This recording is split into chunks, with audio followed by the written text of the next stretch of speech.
what's going on. Gonna pull the transmission out of here. You obviously got to get the clutch off. Pretty simple. Just take the cover off. Then you got the springs, and then you have a nut in the middle here. You got to get a tool to hold it. Once that comes off, all you have left is your oil pump drive and water pump drive. This is going to be reverse threads. It's a little sprocket down here. Stick a screwdriver in there. Turn it over right ways, like you'd be tightening something, but it's going to loosen it. That comes off. Get all that out. Then you got these bolts all around this right here. 1, 2, 3, 4, 5, 6, 7, 8, 9, I think. You might want to put a rag in here or something, or just be very careful. You don't want to drop anything down in the engine. Then on the other side, you have to get your sprocket off. You got to get the clip in the washer that holds your shift shaft in, and then your shift sensor. The shift sensor doesn't have to come off to pull it out, but I always just pull it out right away, because when you go to put the tranny back in, you don't want to fight lining that back up or damage your sensor. So now that we have everything out, it should just slide right out of here. Sometimes what I'll do is just, pretty much every time, I just take a little rubber mallet and give it a tap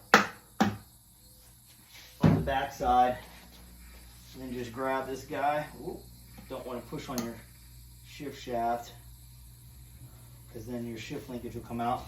Most of the time you can just grab right on the main shaft right there for your clutch and slowly pull. Oh, sounds like something's coming loose. Trying to keep anything from falling. Shift fork. All right. Woo. We got it out of there. We lost the shift fork, but it didn't go in the engine, so that's good news. So just like that, that's pretty much it. And you got the transmission right there. I'm gonna go set it over here in a safe spot.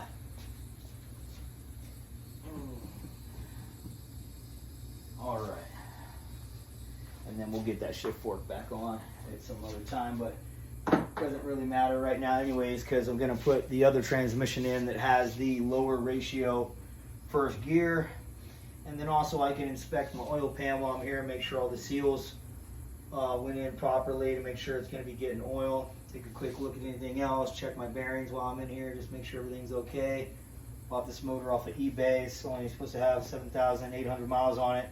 Looks like a pretty good engine so far. I took a camera down inside the cylinders, made sure the crosshatch looked good on the cylinders. So once I get the transmission back in from the other one, and get my new clutch in and everything like that, we'll be able to get the engine in the bike and line up the radiator and whatever adjustments we got to make for the new radiator.